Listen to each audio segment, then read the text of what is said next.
La izquierda llegó al poder en Colombia. Gustavo Petro, de la coalición Pacto Histórico, conquistó al electorado que le dio 11,2 millones de votos tras una reñida campaña presidencial llena de escándalos, una campaña muy larga, desgastante y donde brilló el señalamiento y el desprestigio antes que la puesta en común de ideas y los planes de acción. Son muchos los factores que pueden analizarse, que puedan explicar el por qué Colombia eligió a Gustavo Petro como su nuevo presidente. El desgaste del discurso de la derecha, el deseo de un cambio, el aumento de la pobreza y la desigualdad, la polarización reinante en la sociedad colombiana, la falta de implementación del acuerdo de paz, también la insatisfacción por falta de oportunidades. Son factores que pueden haber llevado al estallido social que vimos hace un año entre los estudiantes colombianos y que Petro apoyó en cierta medida, pero hoy, tras su elección, deja claro que el pueblo quiere algo diferente y que debe ser escuchado. Veamos el resumen de la jornada en el siguiente informe. Me llamo Gustavo Petro y soy su presidente. Un momento histórico para Colombia. Con más de 11,2 millones de votos, el izquierdista Gustavo Petro ganó la presidencia después de varios intentos por llegar a la Casa de Nariño. Superó a su oponente por alrededor de 700.000 votos, en unas elecciones con la participación electoral más alta en los últimos 20 años. 22,6 de los 39 millones de colombianos salieron a las urnas, el equivalente al 58% de participación. Al conocer los resultados, Gustavo Petro dio su primer discurso como mandatario. El cambio significa que esa esperanza pueda ser y llenar todos los rincones del territorio nacional. El izquierdista tuvo la victoria principalmente en las regiones costeras del país, aunque Bogotá, la capital, se desmarcó del centro de Colombia y aportó más de 2,2 millones de votos al triunfo de Petro. Las elecciones más o menos mostraron dos Colombias, cercanas en términos de votos. Nosotros queremos que Colombia, en medio de su diversidad, sea una Colombia.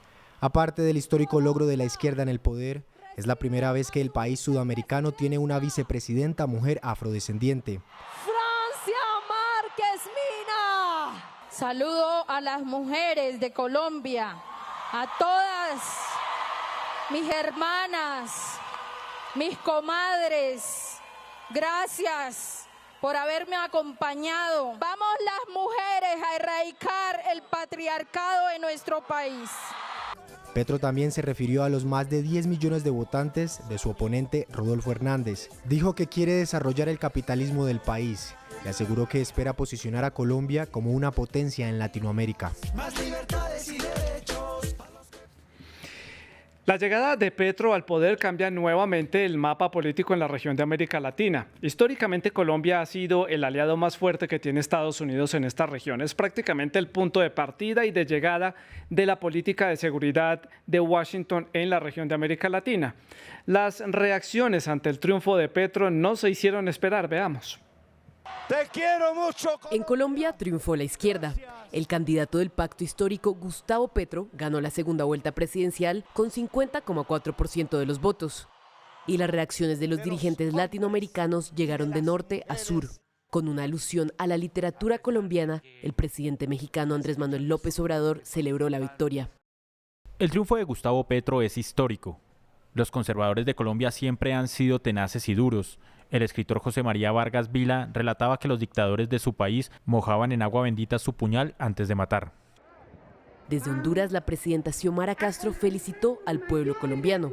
En nombre del pueblo de Honduras, felicito al valiente pueblo de Colombia por elegir el histórico cambio social que representa hoy el presidente electo Gustavo Petro. Suramérica también se llenó de reacciones. El mandatario venezolano Nicolás Maduro reconoció el triunfo de Petro desde el país vecino. Felicito a Gustavo Petro y a Francia Márquez por la histórica victoria en las elecciones presidenciales en Colombia. Se escuchó la voluntad del pueblo colombiano, que salió a defender el camino de la democracia y la paz. Y desde la frontera occidental lo hizo el presidente ecuatoriano Guillermo Lasso.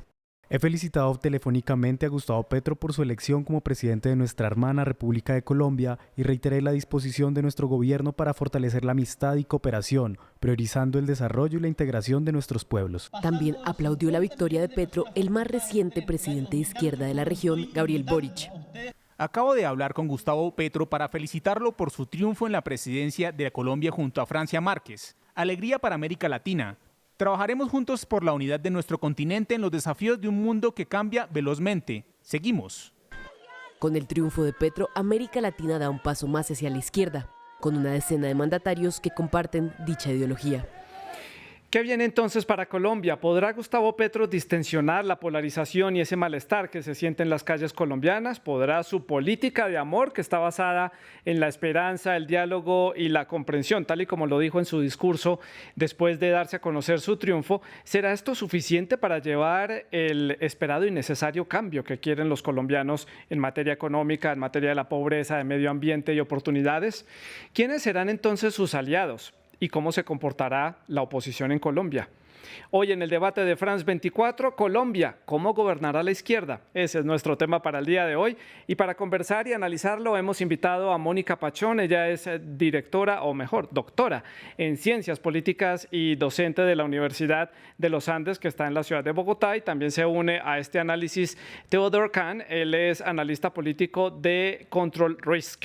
Ustedes, nuestros televidentes, también hacen parte de esta conversación. Pueden dejar todos sus temas, preguntas y cuestionamientos, lo que quieran decir a través de las redes sociales, en Facebook, Instagram, Twitter.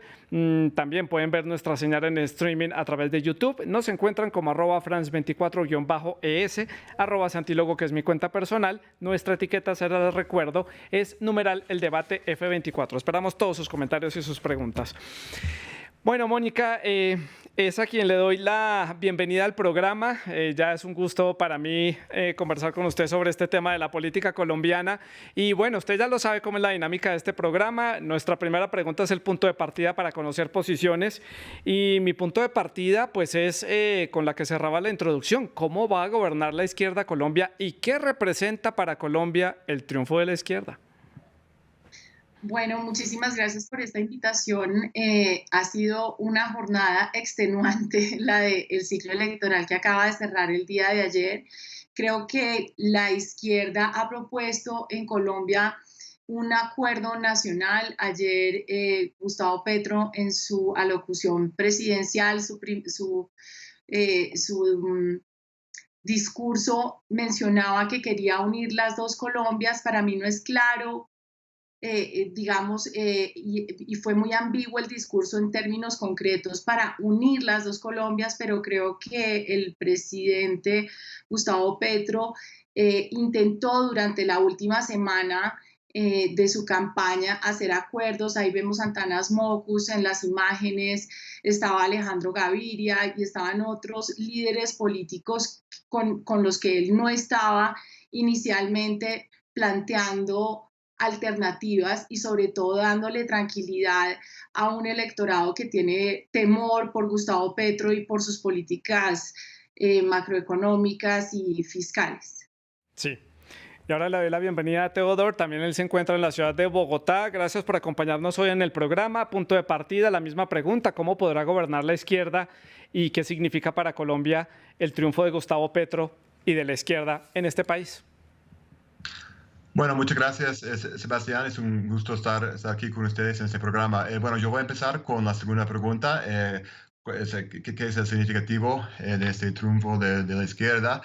Y bueno, yo creo que ahí es importante destacar cómo logró Gustavo Petro esta votación impresionante de más de 11 millones de votos que vimos ayer. Yo creo que si vemos donde más incrementó votos entre primera y segunda vuelta, vemos que entre Bogotá, Antioquia y Valle del Cauca incrementó más de 1 millón de votos entre la primera y la segunda vuelta. Y eso para mí indica que él logró atraer gran parte de las personas que votaron por Sergio Fajardo y incluso otros candidatos en la primera vuelta. Entonces, eso implica, un poco como mencionaba Mónica, que ya este temor de la izquierda, ya no es un factor tan determinante y realmente hay un gran segmento de la población que está abierto ya a un cambio y un gobierno de la izquierda.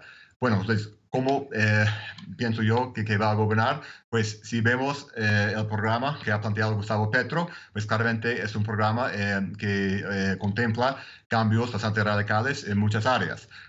Y creo que podemos destacar tres. Primero, quiere transitar desde un enfoque, una dependencia incluso económica en las industrias extractivas hacia un modelo económico muy diferente, basado en industrias de conocimiento. Por otro lado, tiene una visión mucho más proteccionista e intervencionista de la economía, del manejo de la economía, y por otro lado, contempla un rol mucho más fuerte para el sector público en sectores sociales como pensiones y salud. Yo creo que no va a ser posible lograr todo esto, entonces efectivamente va a tener que buscar alianzas, moderar algunas de esas propuestas para poder lograr reformas legislativas. Y entonces lo que va a ser determinante es, digamos, cómo es esta relación con el Congreso. Porque si no tiene éxito en el Congreso, entonces esto, digamos, claramente va a tener que buscar otras vías, apoyándole más en, digamos, acciones administrativas y ejecutivas. Sí, y esto podría generar ciertas tensiones. Eso me lleva a la siguiente pregunta, Teodoro, que va en línea con lo que usted estaba diciendo. Unidad Nacional, él dijo gobernar con todos. En un país tan polarizado y tan dividido y donde hay tanto peso de algunas figuras políticas, ¿será posible para él conformar esos consensos para poder gobernar? Es necesario esos consensos, como usted ya lo ha dicho, esa necesidad de formar coaliciones, alianzas para poder llevar a cabo todo este plan tan ambicioso. ¿Será posible en el escenario político que usted conoce bien en este país? ¿Será posible? Pues yo creo que sí es posible en ciertas propuestas, y ahí creo que hay que ir un poco por sectores y analizar un poco las propuestas de forma independiente. Entonces yo creo que yo quería destacar dos áreas en que yo creo que sí va a ser posible llegar a acuerdos. No va a ser fácil, pero donde sí veo una ventana de oportunidad, y eso son la reforma tributaria, que creo que hay un gran consenso de que una reforma tributaria estructural es necesaria, y yo creo que mucho de lo que ha planteado Gustavo Petro en ese sentido puede tener apoyo entre diversos sectores políticos, incluyendo algunos partidos del centro. Entonces, eso es una área que hay que mirar muy bien cómo es la evolución de esto. Sí. Y el otro, creo que es el tema de pensiones, donde también veo una ventana de oportunidad, un espacio de acuerdo entre lo que está proponiendo Petro y lo que podría apoyar algunos partidos más centristas en el Congreso. Mónica, su opinión sobre esta necesidad de gobernar con todos, para todos. ¿Será posible? Estos dos puntos que nos presenta Teodoro, si usted quiere añadir algo más o su punto de vista, claro, bienvenido. Muchas gracias. Yo creo que la tensión realmente es muy fuerte. Estamos fue una campaña muy agresiva. El presidente Gustavo Petro fue muy radical en algunas propuestas. Industrias extractivas, como mencionaba Theodore, la intervención del Estado en mercados privados, como son el de las pensiones, el de la salud, que efectivamente requerirían un cambio de la estructura del Estado y de la provisión del bien público muy, muy impresionante. Además de proponer cierres específicos a unos negocios de industrias extractivas que son muy importantes para Colombia. Son 20 millones, de 16 a 20 billones de pesos anuales, que representan una tercera parte del presupuesto de inversión. Entonces yo creo que hay una oportunidad para moderarse, pero esa oportunidad también representa ajustar las expectativas de sus electores. Frente al Congreso de la República, creo que va a ser un reto armar una coalición mayoritaria y le va a tocar ir paso por paso. Creo que la reforma tributaria es un buen ejemplo de algo que en que podrían estar en acuerdo a varios partidos, pero hay otros temas en los que yo no veo que Gustavo Petro pueda cumplirle a sus electores. Como por ejemplo, ¿cuál, Mónica? Pues está hablando, por ejemplo, de tener un proceso de paz con el ELN, y ahí la derecha es mucho más radical, destruir o eliminar las EPS, que son ese intermediario privado para prestar el servicio de salud. Ahí el sector privado, yo diría que estaría reaccionando fuertemente en contra.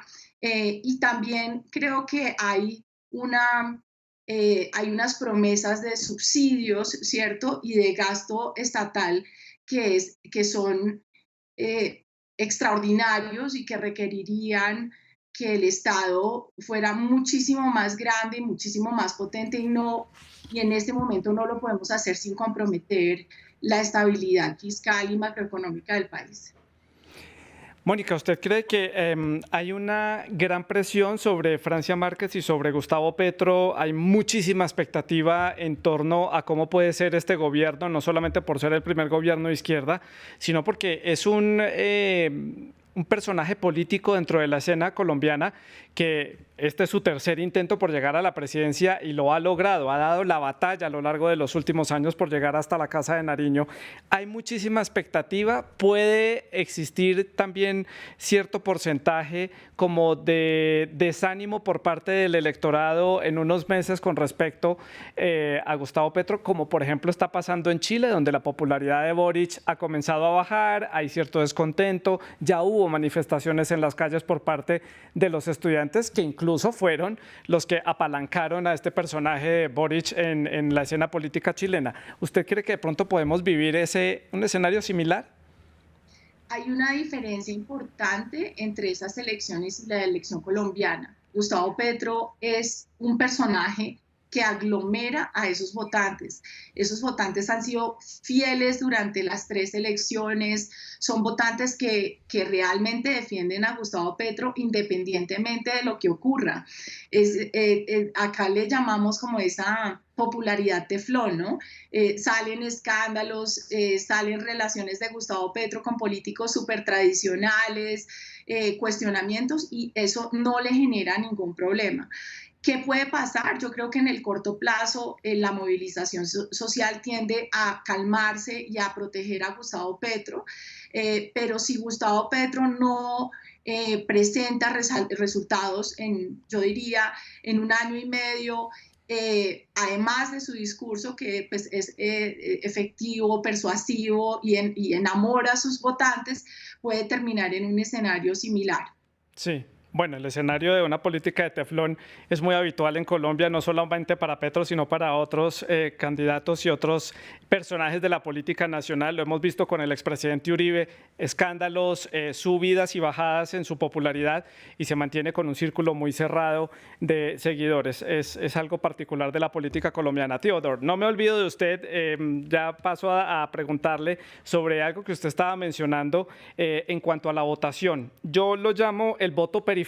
¿Y por qué lo llamo así? Y es porque la gran zona donde se concentra la población colombiana y donde está la mayor parte de la industria, la zona desarrollada de Colombia, es el área andina, es el centro del país. Si uno ve la votación de Gustavo Petro, él triunfó en los departamentos, en las regiones que rodean esa zona del centro, que tradicionalmente, históricamente y lamentablemente son las zonas más pobres de este país. La costa del Pacífico, parte de la población que está en el Amazonas, la costa atlántica que tiene muchos problemas de infraestructura. ¿Qué análisis se puede hacer de esta votación? Además, tuvo que haber sido una votación muy alta para poder contrarrestar a la alta población que vive en la zona central, que es donde se concentra la mayor cantidad de habitantes. Bueno, yo creo que hay como 2 dinámicas distintas un poco detrás de esta gran votación que obtuvo Petro ayer. Por un lado, es la dinámica que menciona, que tiene que ver, digamos, con el mapa electoral según quién ganó en todos los departamentos, ¿cierto? Y allí se ve claramente que Petro ganó en la costa Caribe, en el Pacífico y en general en estos departamentos que han sido históricamente marginalizados y en general, o sea, tienen tasas de pobreza, de desempleo más altos del promedio. En cambio, Rodolfo Hernández sí ganó, digamos, en el centro del país, digamos, en los departamentos más dinámicos económicamente del país. Entonces, eso claramente es un dinámico y allí en donde Petro, o sea, ganó, esos departamentos donde Petro ganó, son precisamente los departamentos que más incrementó en cuanto a participación entre primera y segunda vuelta. Entonces, vemos claramente que el mensaje de Petro y el cambio al modelo socioeconómico que él está ofreciendo, pues realmente logró atraer muchos votantes, incluso nuevos votantes, entre primera y segunda vuelta en estos departamentos. Pero, por otro lado, y vuelvo al punto que estaba haciendo ahorita, también logró grandes números de votantes y un incremento grande en votantes, estoy hablando de Petro, en Bogotá y en departamentos como Valle de Cauca y Antioquia incluso. Pues no ganó en Antioquia claramente, pero sí logró incrementar por más de 200,000 votos entre primera y segunda vuelta. Entonces yo creo que eso es un señal de su apoyo en, digamos, grandes ciudades, sí, entre el llamado voto de opinión. Entonces eso es como otro dinámico que creo que es importante y ayuda a explicar su enorme crecimiento entre primera y segunda vuelta. Sí, cuando entre la primera vuelta y la segunda se decía en muchos análisis que Petro ya había tocado techo, que ya no iba a lograr conseguir esos 2 millones o poco más de votos que necesitaba para poder conquistar la presidencia. Claramente ayer quedó completamente desvirtuado ese supuesto techo que había ya alcanzado. Paso a preguntarle por un punto importante visto fuera de las fronteras colombianas. Es un tema que llama mucho la atención para los que han seguido este proceso electoral, Teodor, y es la economía del miedo, como lo han titulado algunos en algunos medios de comunicación internacionales, y es la incertidumbre que hay en torno al sector económico, al sector del empresariado y las inversiones de los extranjeros en Colombia. ¿Qué tan tranquilos pueden estar en este sector con la elección de Gustavo Petro? Hay quienes dicen que el primer paso que tiene que hacer esta semana es decir quién va a ser ese ministro de Hacienda, el que va a llevar las riendas de la economía para poder tranquilizar un poco los mercados. El dólar se disparó, las bolsas están subiendo y bajando, hay mucha incertidumbre. ¿Qué se puede decir al respecto? Pues yo creo que es indudable que haya más incertidumbre por parte de los empresarios y los inversionistas con Petro.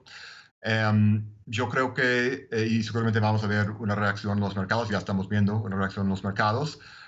Yo creo que en cuanto a los pasos que va a hacer, yo creo que sí va a nombrar, digamos, un equipo económico técnico, gente con mucha experiencia, gente que de alguna forma dan tranquilidad a los mercados.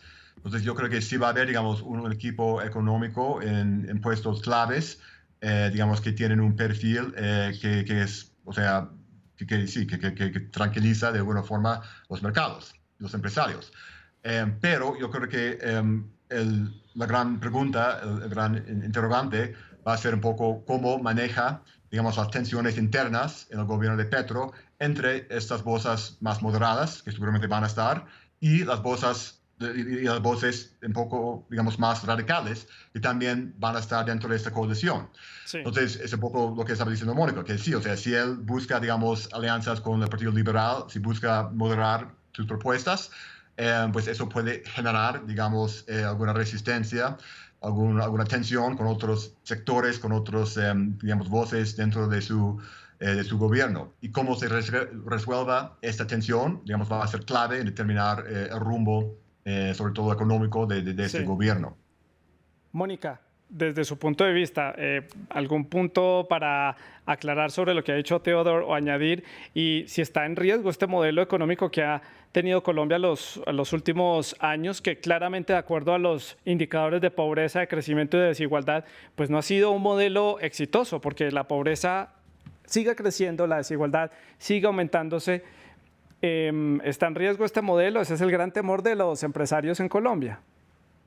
Pues yo creo que el riesgo sí existe. ¿Por qué? Porque nosotros vivimos una crisis económica importante y vivimos un gobierno que al final de la historia toma la decisión de ser más heterodoxo, generando una tasa de inflación que no habíamos visto no sé, décadas, ¿cierto?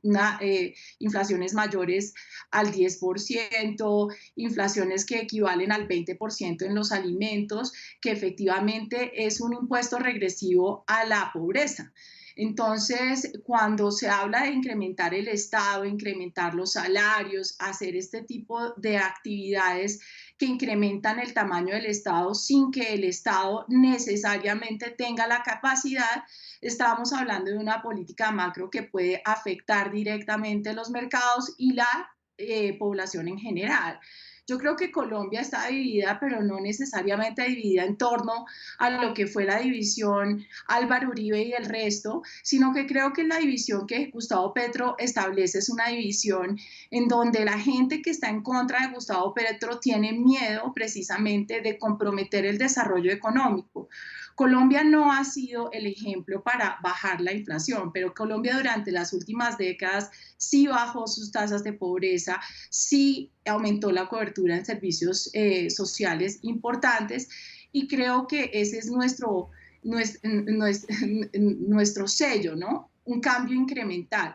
La pandemia mostró, digamos, la vulnerabilidad de ese crecimiento y las circunstancias difíciles que viven una gran parte de la población, pero aquí en Colombia la idea de un Estado más grande no es tan atractiva y creo que cuando oímos a Gustavo Petro nos preocupamos por eso y me incluyo. No creo que sea algo que sea solo un miedo de los mercados sin razones. Por ejemplo, en el tema del petróleo ha sido difícil para estas empresas. Sabemos que estos son contratos de 10 a 15 años. Cuando se dice que no se van a hacer, van a buscar más yacimientos, eso implica unos gastos y unas decisiones que, pues, dado el presupuesto colombiano y dada la estructura de ese presupuesto, pues genera mucha incertidumbre. Entonces creo que Gustavo Petro es una apuesta interesante.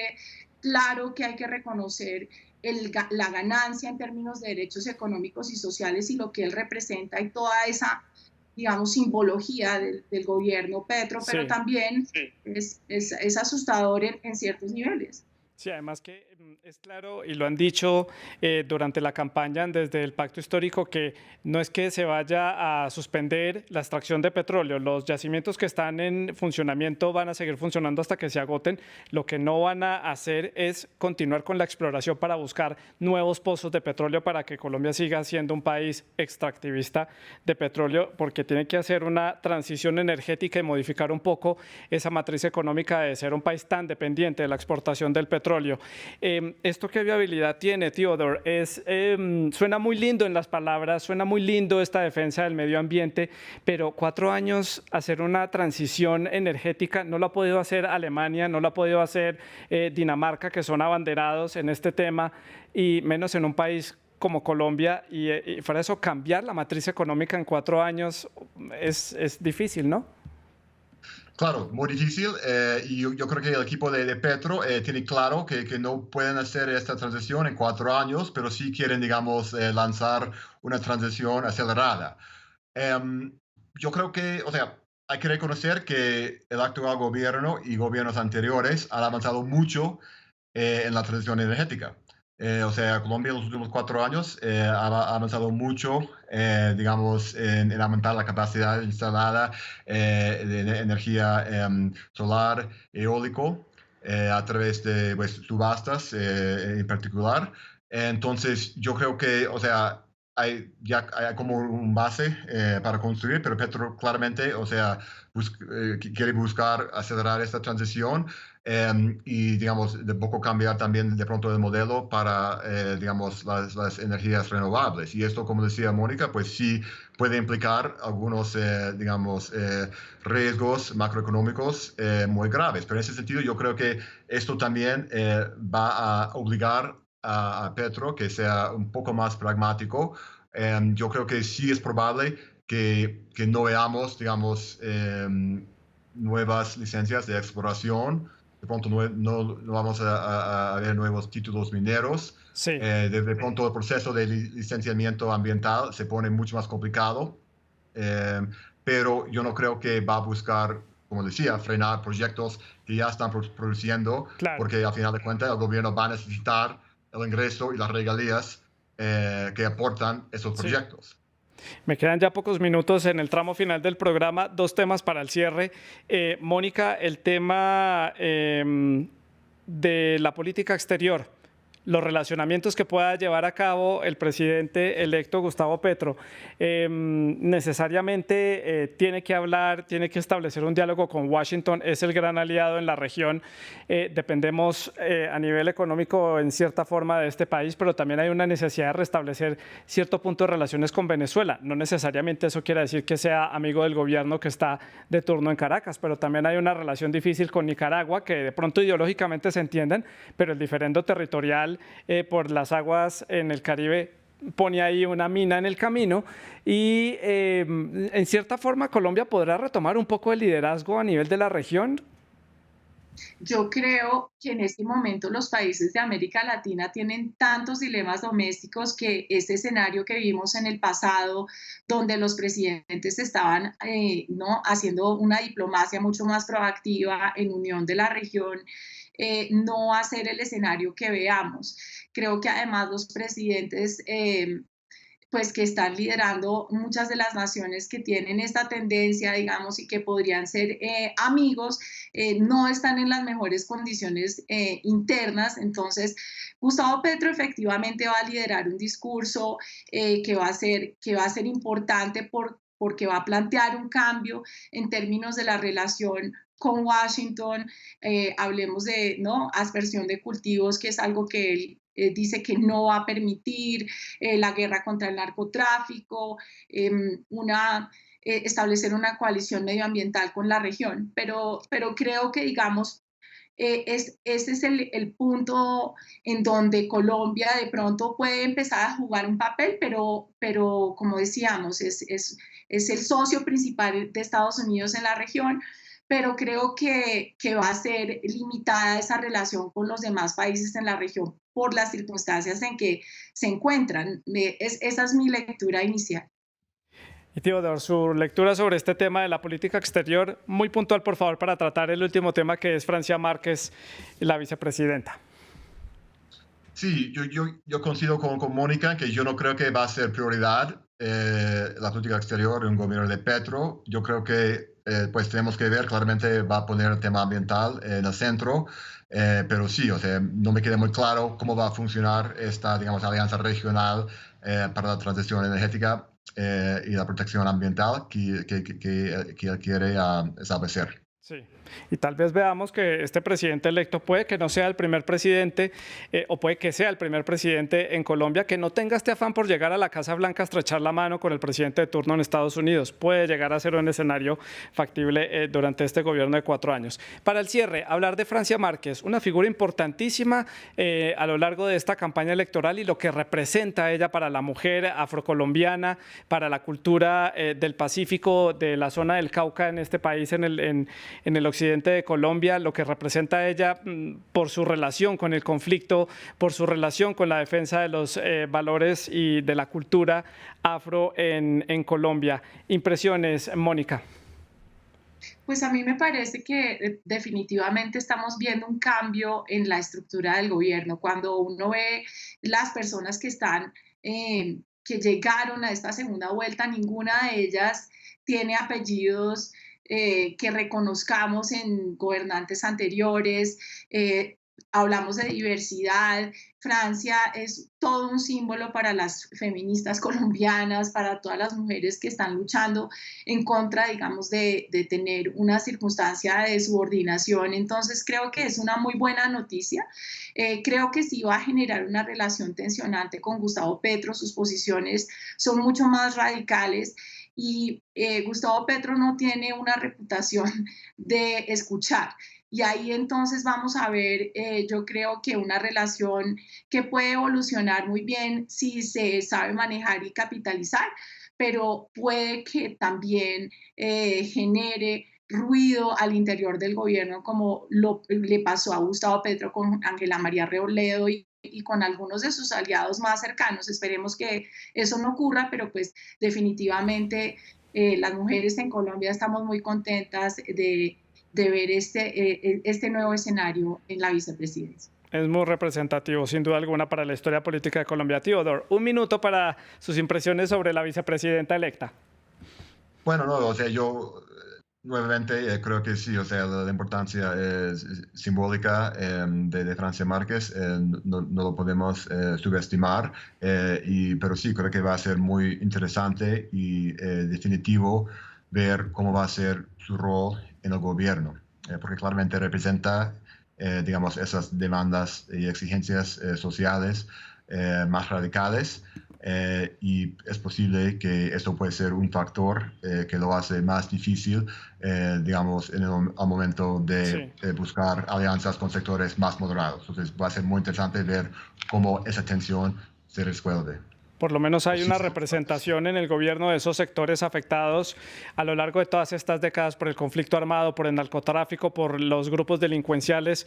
Hay alguien ya en Casa de Nariño que habla por ellos con conocimiento de causa. Eso es algo que hay que decir y vale la pena destacar de estas elecciones presidenciales en Colombia. 7 de agosto es la fecha de posesión del nuevo gobierno en Colombia. Gustavo Petro ya recibirá entonces la banda presidencial y asumirá ya el cargo como presidente de Colombia, y a partir de ahí pues comenzará a escribirse este nuevo capítulo en la historia política de ese país. Ya veremos qué pasa. Por supuesto, estaremos aquí en France 24 haciendo el análisis de los acontecimientos en Colombia. Mónica y a Theodore, les agradezco mucho haber estado con nosotros para hacer este análisis para las personas que están fuera de las fronteras colombianas, que nos ven desde otros países, y ustedes pueden seguir dejando todos sus comentarios y preguntas a través de las redes sociales de France 24. Por supuesto, sigan con nuestra programación.